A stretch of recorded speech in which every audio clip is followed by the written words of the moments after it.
금리 인하가 시작되기 전의 징조는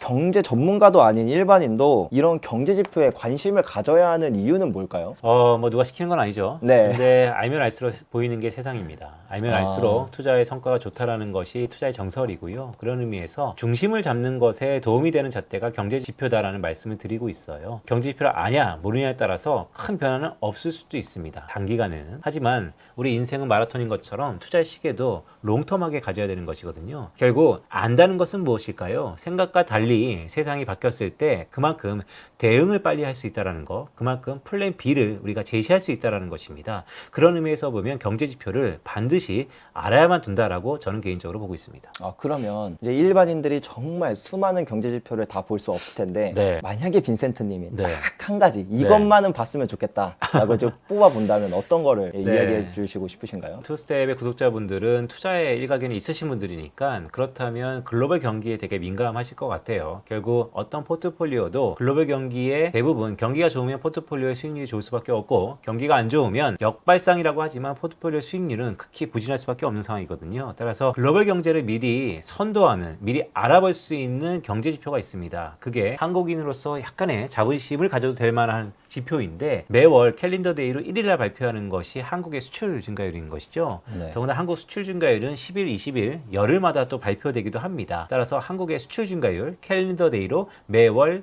1일날 발표되는 한국의 수출 증가율이 그 모든 경제 지표 중에서도 특히 글로벌 경기를 선행하는 경제 지표이기 때문에 꽤 중요하다고 할 수 있겠습니다. 그럼 제가 또 개인적으로 궁금한 건데요. 사실 네. 질문지에는 없었는데 네네. 앞으로 뭐 금리 인하가 이제 차츰차츰 될 것이다라는 이런 기대가 커지고 있잖아요. 물론 언제 금리 인하할지는 모르겠지만 앞으로는 금리 인하를 한다면 그건 일반인들의 입장에서는 이제 막 은행들 다 돌면서 네. 가장 높은 금리를 고정으로 주는 데다가 네. 그런 걸 지금 해놓으면 2년 뒤에는 지금보다 금리가 훨씬 낮아질 테니까 네. 정말 좋은 그런 투자 방법이 될까요?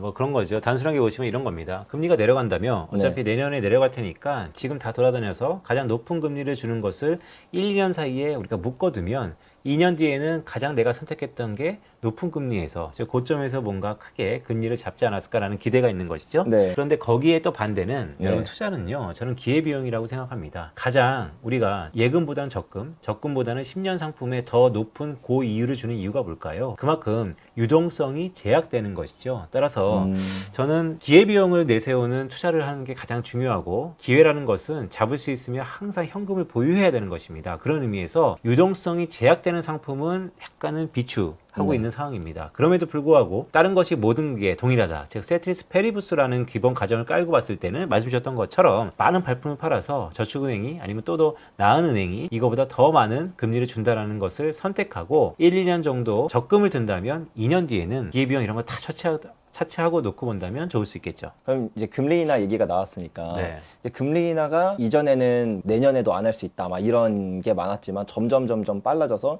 내년 상반기에 벌써 금리 인하를 한다라는 그 확률이 역전도 됐더라고요. 네. 그러면 금리 인하가 시작되기 전에 나타나는 징조 같은 게 있을까요? 금리 인하가 시작되기 전의 징조는 미국 기준으로 봤을 때 95년 이후에 한 4번의 사례가 있습니다. 금리가 인상했다가 동결하고 멈춘 다음에 상당 기간 있다가 인하하는 것이죠. 네. 자, 공통분모 첫 번째, 금리가 동결됩니다. 금리를 오르다가 내일 아침에 갑자기 내리는 게 아니고요. 일정 수준의 동결 기간이 현재 수준이 지속된다는 것이죠. 그게 네. 짧게는 4개월, 많게는 10개월도 지속되었다는 게 미국의 사례이고요. 그런 의미에서 보면 높은 수준이 꽤 오랜 기간 지속되면 조만간 기준금리를 인하하겠구나라는 게 첫 번째 포인트고, 두 번째 포인트는 기준금리가 인하될 때 어떤 일이 있었냐라고 보면 장기금리라고 할 수 있는 미국은 보통 10년물 금리인데요. 장기금리가 전부 다 하락했습니다. 네, 왜냐하면 기준금리가 동결이 오래된다 보면 이제는 내리겠네 라는 기대가 상당 부분 반영이 되는 것이죠. 따라서 지금은 불과 몇 개월 전만 하더라도 장기금리가 너무 올라서 탈이지 않았습니까? 네. 지금 장기금리 어떠세요? 미국의 10년물 기준으로 5%를 찍다가 지금 4.3%를 찍고 내려온 상태입니다. 네. 그만큼 금리가 내려가고 있다는 것이 기준금리 인하를 아이러니컬하게도 반영하고 있다는 게 두 번째이고요. 자, 세 번째는요. 과거 미국에 놓고 봤을 때 기준금리 인하는 사후적으로 평가할 수도 있겠지만 항상 따라왔던 게 있습니다. 그게 뭐냐면 경기 침체입니다. 네. 네, 따라서 금리가 인하하기 전에 첫 번째 동결된다, 오랜 기간. 두 번째 장기 금리가 이미 빠진다. 세 번째 경기 침체가 왔었다. 네. 라고 하는 것이 기준금리 인하시 나타났던 공통분모입니다. 그러면 금리가 인하된다면 주목해야 할 자산 같은 것도 있을까요? 금리가 인하되는 그 시기가 좀 중요할 것 같아요. 인하 전에 꾸릴 포트폴리오와 인하가 됐을 때 꾸릴 포트폴리오가 좀 다를 것 같습니다. 네. 잘 아시는 것처럼 금리 인하에 반대로 움직이는 것이 가격, 즉 채권 가격인 것이죠. 따라서 금리 인하를 앞두고 있으면 지금의 채권의 시대라는 얘기가 있지 않습니까? 장기물 금리가 이미 빠진다는 것이죠. 거기에 첫 번째 주안점이 있을 것 같고, 만약에 기준금리가 인하됐는데 그때 반대급부에 있는 경기가 어떠냐, 침체가 온다 그러면 모두에 우리가 대화 나눴던 것처럼 경기 침체에 무사하는 자산은 없다. 네. 다만 역발상적으로 경기 침체를 맞출 수 없다면 경기 침체를 빨리 회복하는 자산이 있다. 침체가 오고 우리가 V자 반등, 코로나 때 경험하지 않았습니까? 네. 코로나 때 이후에 그 전후로 해서 어떤 자산이 가장 파워풀했죠?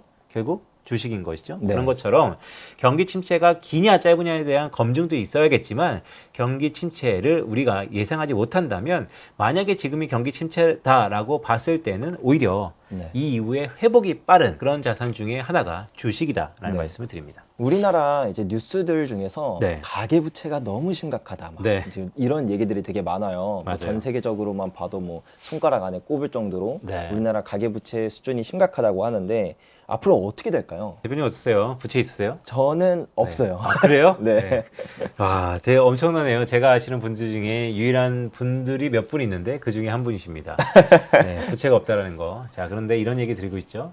자, 경제학에서요, 통과 의례라는 게 있습니다. 반드시 성장하기 위해서 성장 통과 비슷한 것인데요. 경제 성장에 뒤따르는 것이 부채입니다. 네. 따라서 성장하는 사회에서는 부채는 자연스럽게 따라올 수밖에 없는데 투자를 하려면 레버리지, 즉 부채를 일으킬 수밖에 없는 사회이기 때문입니다. 그런 의미에서 보면 가계부채는 늘 수밖에 없어요. 네. 실제 한국을 놓고 봐더라도 97년 IMF 외에는 항상 부채가 늘었습니다. 그럼에도 불구하고 왜 부채가 중요하냐? 결국 감내할 수 있는 부채인가?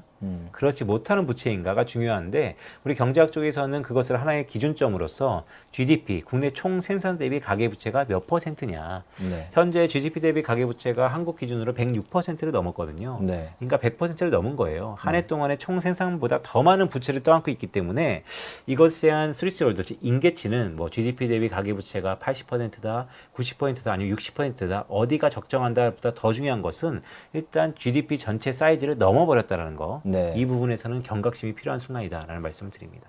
그러면 앞으로는 이 가계부채 비율이 줄어들 가능성이 더 커진다고 볼 수도 있잖아요. 비중은 그럴 수 있죠. 왜냐하면 현재 정부가 기조가 너무나 가계부채가 방만하다라고 네. 해서 현재 전세자금 대출부터가, 그러니까 우리나라는 가계부채를 한 사람이 일생 동안 소비할 때 가장 큰 것을 소비할 때가 있고 네. 그 소비가 흔히 부동산인 것이죠. 그런데 그 일생에 가장 중요한 소비를 할 때 자기가 모아둔 소득보다 더 많은 값어치를 둔 부동산을 사야 될 수밖에 없기 때문에 우리가 빚, 레버리지를 쓰는 거고 그게 부채입니다. 따라서 한국의 가계부채는 부동산과 연동될 수밖에 없는데요. 그런 의미에서 보면 현재 기조가 부동산의 대출을 규제하겠다는 기조이니까 글쎄요, 내년 4월에 총선이라는 이벤트도 있지만 그걸 차치하고 놓고 본다면 가계부채의 비중 자체가 조금은 네. 줄어들 수 있는 상황입니다. 그럼 가계부채가 줄어드는 이런 상황이 된다면 그때 경제 모습은 어떨까요? 과거의 패턴이 앞으로도 지속된다고 기본적으로 가정을 깔았을 때 가계부채를 줄인다는 게 반대로 얘기하면 성장을 조금은 억제하겠다, 골고루 분배하겠다라는 흐름이니까 우리나라의 성장률에 대한 상승폭이 조금은 제한될 수 있다라는 네. 말씀을 드립니다. 그러면은 그런 상황에서 자산의 움직임도 뭔가 변화가 있을까요? 그러니까 성장세에 순응했다. 흔히 대표적인 게 주식일 수 있죠. 네. 네, 성장성을 담보한 주식들은 상당히 고전할 수 있을 그런 국면에 들어간 것이고요. 또한 대출을 줄이려면 여러 가지 방법 중에 하나인데 그 중에 하나가 금리를 네. 지금보다 높은 수준으로 올리는 거 아닙니까? 그렇다면 높은 금리에 우리가 몇 개월 전에 미국의 금리가 높아지면서 흔히 주식시장이 어려웠던 것처럼 네. 높은 금리에 상대적으로 네거티브 상관관계를 갖고 있는 자산들이 네. 다소 좀 부담일 수 있다라는 말씀드립니다. 부동산도 이제 가계부채랑 연관성이 깊다는 측면에서 보면은 조금 고전할 수 있는 자산일 수도 그렇죠. 있을까요? 제가 모두 말씀드렸던 것처럼 한국의 가계부채는 가로 열고 이퀄 부동산입니다. 따라서 네. 가계부채를 줄인다는 것은 부동산에 대한 수요를 다소 조금 억제일 수 있다라는 의미에서 모든 가격은 수급과 공급에 의해서 결정된다는 측면에서 보면 물론 부동산은 공급이 상당히 비탄력적이지만 수요를 잠시 누를 수 있는 그런 국면에 들어갔다라고 할 수 있겠습니다. 가계부채가 너무 많았던 그런 다른 국가들을 보면 예를 들면 예전에 일본 같은 네. 경우가 이제 가계부채가 많아 않았는데 그 현상으로 인해서 나타났던 결과는 부동산 버블이지 않았습니까? 네. 미국도 2008년 글로벌 금융위기 전까지 가계부채가 무진장 늘어나면서 아마 100%인가 넘어섰던 네. 것 같아요. 그때도 이제 서브프라임이라는 게 이제 부동산 버블이 있었고 네. 그렇다면 우리나라도 네. 이게 지금 부동산 버블이지 않을까라는 네. 생각을 하는데 그건 어떻게 보시나요? 미국의 2005년도부터 7년도까지가 GDP 대비 가계부채가 100% 육박해 한 95.7%까지 갔을 거예요. 그러니까 이렇게 육박했던 사회인데요. 보시는 것처럼 모든 한 개인이 일생을 살면서 가장 비싼 거를 살 때는 빚을 끌어다 씁니다. 그렇기 네. 때문에 부동산이 레버리지에 가장 연동될 수밖에 없는 자산이고 공교롭게 일본도 그렇고 미국도 그렇고 가계부채가 높아졌을 때 부동산 가격이 꼭지였어요. 그만큼 빚을 내면서 부동산을 샀기 때문인데 한국도 그러면 지금 상황에서 상당 부분 거품 논란이 있지 않는가라고 봤을 때 밸류에이션 측면은 또 다른 측면이 있긴 합니다. 하지만 일상적으로 봤을 때 높은 건 사실이죠. 반포의 일부 지역의 아파트는 평당 1억을 훨씬 호가하고 있으니까 네. 상당히 높은 수도 있는데 문제는 그렇다고 완전히 꼬꾸라질 거냐 네. 아니면 어느 정도 소프트 랜딩 연착륙할 수 있냐 아니면 자연스럽게 급등락을 탈 거냐는 그때 상황에 따라 다른 겁니다. 네. 하지만 한국의 부동산이 내년을 앞두고 있는데 내년에 어떠냐라고 보면 수요와 공급과 높은 금리 이 세 가지만 놓고 봤을 때는 다운사이드 즉 하방 압력이 높아진 건 사실이다라는 말씀을 드리고 있습니다. 그러면은 이제 가계부채와 더불어서 미국 같은 경우에는 정부 부채 비율이 네. 사상 최고치를 돌파했다. 네. 이런 뉴스도 있더라고요. 네. 그러면 이런 정부 부채 비율이 높은 거는 경제에 어떤 영향을 주게 되나요?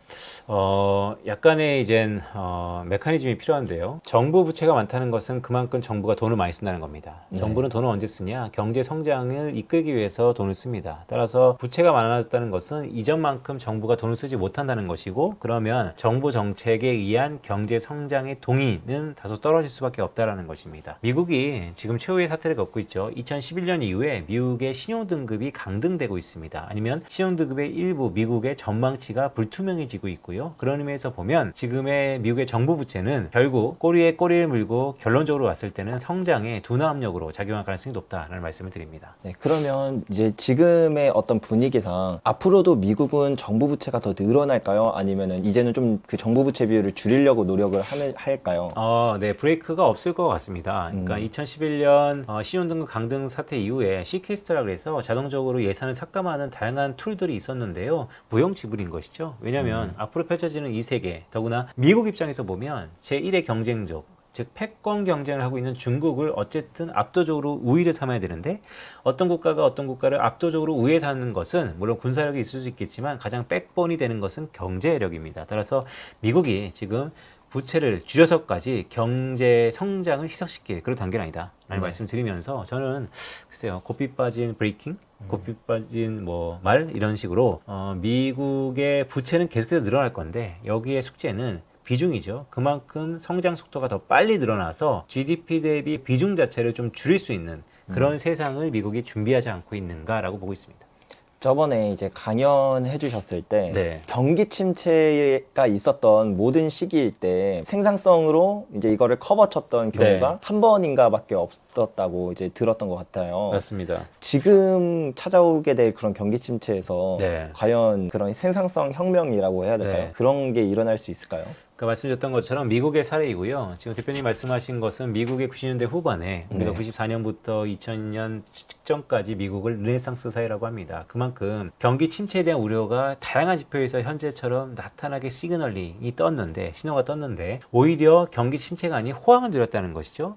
그게 복귀해 보면 결국 이런 비용에 대한 물가에 대한 압박을 이겨낼 만큼 생산성의 재고가 향상이 있었고 그런 생산성의 향상은 기업의 이익의 극대화로 바뀌었다는 것이죠. 그때 나타났던 게 IT 테크놀로지입니다. IT 혁명이라는 거고 물론 시간이 지나서 IT 혁명이 결국 미국 사회의 발목을 잡긴 했습니다. IT 버블로서.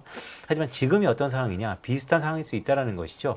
경기 침체에 대한 다양한 시그널에도 불구하고 생산성을 높이는 미국 사회의 강력한 준비와 드라이브가 있을 개연성이 높기 때문에 과거의 IT의 혁신, IT 테크놀로지가 현재 AI의 혁신이라고 하지 않습니까? 네. AI와 로봇에 대한 혁신으로 탈바꿈할 수 있다. 따라서 그게 결국 성공하느냐 실패하느냐는 모르겠지만 더 중요한 것은 그때 IT 테크놀로지가 자산으로서 상당히 가치가 있었던 것만큼 현재는 AI와 로봇이 상당 부분 가치가 있을 거다라는 말씀을 드립니다. 그러면 미국의 입장에서는 이 AI에 모든 걸 걸 수밖에 없겠다라고 생각할 수도 그렇죠. 있겠네요. 네, 현재 뭐 엔비디아나 아니면 글로벌리 뭐 퀄컴도 마찬가지고 온 디바이스 AI까지도 얘가 나오고 있는 상태니까 AI에 대한 집중도가 오히려 더 강하면 강해졌지 수그러들지는 않을 것이다. 반도체는 AI 수요를 제외하고서는 오히려 재미가 없어요. 따라서 한국한테도 상당 부분 중요한 메시지다라는 말씀을 드립니다.